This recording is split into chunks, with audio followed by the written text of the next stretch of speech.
తెలంగాణలో ఏడాది క్రితం బీఆర్ఎస్ ఓటమితో అధికారం కోల్పోయిన మాజీ సీఎం కేసీఆర్ నాటి నుంచి నేటి వరకు దాదాపుగా ఎక్కువ కాలం తన ఫామ్ హౌస్ లోనే కాలం గడుపుతున్నారు. ఆయన పార్లమెంట్ ఎన్నికలకు ముందు బస్సు యాత్ర చేపట్టారు. ఆ మధ్య 1-2 సభల్లో కూడా పాల్గొన్నారు. ఇక ఆ వెంటనే జరిగిన అసెంబ్లీ సమావేశాలకు కూడా కేసీఆర్ ఒకటే రోజు అలా వచ్చి ఇలా వెళ్లిపోయారు. ముఖ్యమంత్రి రేవంత్ రెడ్డి ఇతర కాంగ్రెస్ నాయకులు చేస్తున్న ఏ ఒక్క విమర్శకు కూడా ఆయన మీడియా ముందుకు వచ్చి కౌంటర్ ఇచ్చిందే లేదు. ఒక విధంగా చెప్పాలంటే ఆయన మీడియాకు జనానికి దూరం పాటిస్తున్నారని చెప్పాలి. అంత మాత్రం చేత కేసీఆర్ తగ్గిపోయారని ఎవరు భావించడం లేదు. అదే సమయంలో కేసీఆర్ చాణక్య రాజకీయ వ్యూహాలకు ఎప్పటికప్పుడు పదును పెడుతూ ఉంటారని ఆయన గురించి తెలిసిన వారు చెప్పే మాట.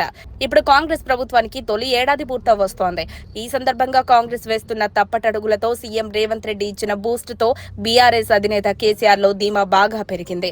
కేసీఆర్ సారు తనలో నిండుగా ఆత్మవిశ్వాసం నింపుకొని చేసిన వ్యాఖ్యలు రాజకీయంగా వైరల్ గా అవుతున్నాయి. తాజాగా కేసీఆర్ ఎర్రవల్లి ఫామ్ హౌస్ కి వచ్చి కొంతమంది నేతలు బీఆర్ఎస్ లో చేరారు. దాంతో వేయింతల బలంతో కేసీఆర్ చేసిన ప్రసంగం అయితే ఇప్పుడు ఆసక్తిని కలిగిస్తోంది.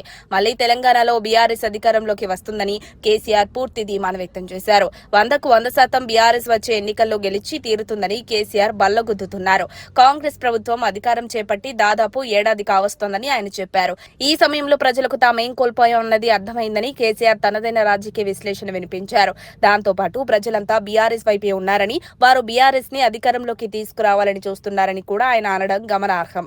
బీఆర్ఎస్ మళ్లీ గెలుస్తుందని, ఈ విషయంలో ఎవరికి ఎటువంటి సందేహాలు ఉండవలసిన అవసరం లేదని కేసీఆర్ ఉత్సాహం నింపారు.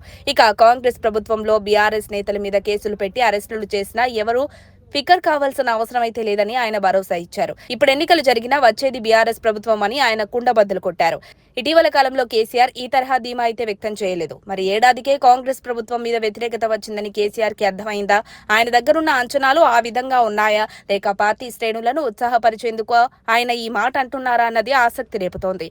ఏదేమైనా చాలా కాలానికి కేసీఆర్ నోటి నుంచి ఈ రకమైన ప్రకటనలు రావడంతో గులాబీ శ్రేణుల్లో మళ్లీ కొత్త జోష్ నెలకొంది. మరిన్ని అప్డేట్స్ కోసం మా కాయ్ టీవీని సబ్స్క్రైబ్ చేసుకోండి. మా వీడియో కనుక మీకు నచ్చినట్లయితే లైక్ చేయండి, షేర్ చేయండి. మీ విలువైన అభిప్రాయాలను కామెంట్ బాక్స్లో తెలియజేయండి.